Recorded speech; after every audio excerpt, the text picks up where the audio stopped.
정부는 제대로 된 정책을 펼칠 겨를조차 없습니다. 지난 정권에서 물려받은 최악의 경제 지표와 정책 실패 청구서, 그리고 고물가, 고금리, 고환율, 탐구이기가 복합적으로 작용되면서 당장 발등의 불을 끄는 것도 쉽지 않은 상황입니다. 우선 윤석열 정부 출범 두 달 정도를 이렇게 첫 번째 고위당국의 기회를 갖게 되니까 정말 뜻깊게 생각을 합니다.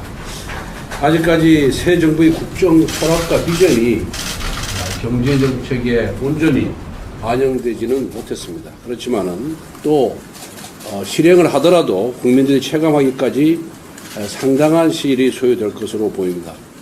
그런데 지금 정부는 제대로 된 정책을 펼칠 겨를조차 없습니다. 지난 정권에서 물려받은 최악의 경제 지표와 정책 실패 청구서, 그리고 고물가, 고금리, 고환율, 이런 삼고이기가 복합적으로 작용되면서 당장 발등의 불을 끄는 것도 쉽지 않은 상황입니다.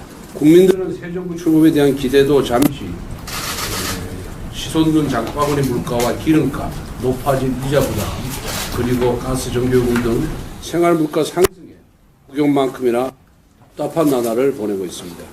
문제는 이러한 상황이 최소한 연말 아니면은 내년 상반기까지 지속될 것이라는 점입니다.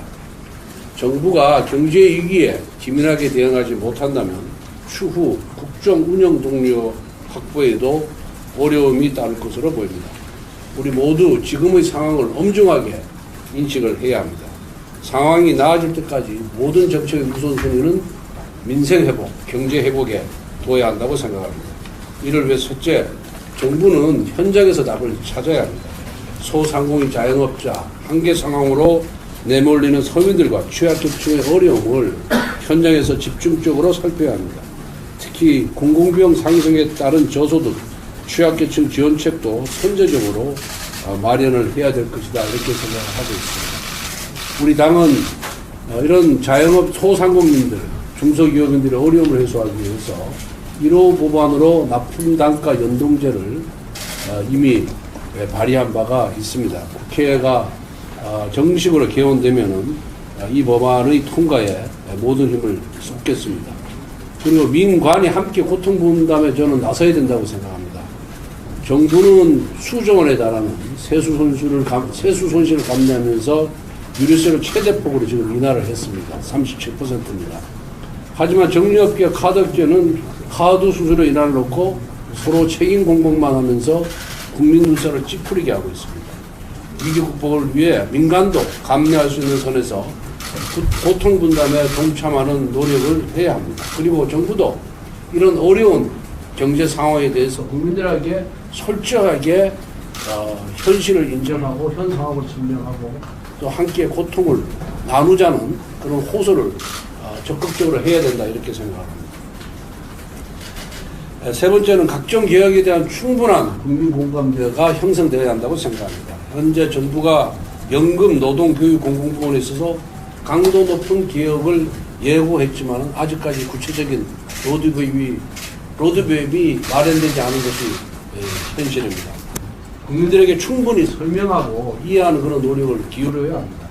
특히 규제개혁을 위한 논의구조를 대통령까지 격상시켰지만은 여기에 있어서 가시적인 성과를 내야 합니다. 대통령실 총리실에서 정말 우리 국민들이 체감할 수 있는, 또 기업들이 체감할 수 있는 과감한 규제개혁 결과물을 내놓아야 한다, 이렇게 생각합니다. 개혁에는 항상 저항이 따릅니다. 그렇지만 이것을 관리하는 것이 저는 바로 실력이다, 이렇게 보고 있습니다. 경제 비상 상황임을 고려해서 이 개혁 우선시를 점검하고 보다 섬세하게 정책 추진을 부탁드리겠습니다. 네 번째는 국회와 적극 소통하고 협조를 구해야 합니다. 지금은 다 아시다시피 여소 야대 상황입니다. 제가 기자들을 만날 거나 방송에서 그럽니다. 지금 국민의힘의 능력으로는 여의도 안에서 풀 학폭에도 옮길 수가 없다. 그렇지만 민주당은 하고 싶은 걸 다 할 수 있다. 이것이 바로 여의도 국회 상황이라는 얘기를 제가 강조해서 얘기합니다. 부동산 세제 개편이라든가 임대차 3법 개정, 그리고 나쁜 단가 연동제 도입 등 이러한 민생 현안 해결을 위해서 국회 협조가 절실합니다.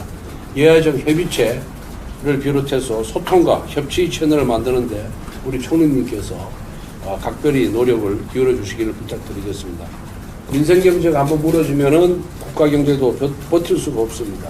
엄중한 위기의식과 경각심을 갖고 민생 경제 회복에 나서야 합니다. 특히 물가 안정을 위해서 예산의 이전용 그리고 기금 운영계획 변경 등을 포함한 모든 정책 수단을 강구해 주실 것을 부총리님께 특별히 당부드리겠습니다.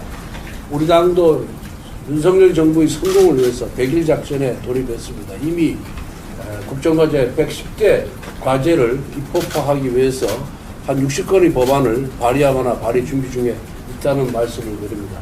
앞으로 정부와 긴밀히 협조해서 윤석열 정부의 성공을 뒷받침하도록 최선을 다하겠습니다.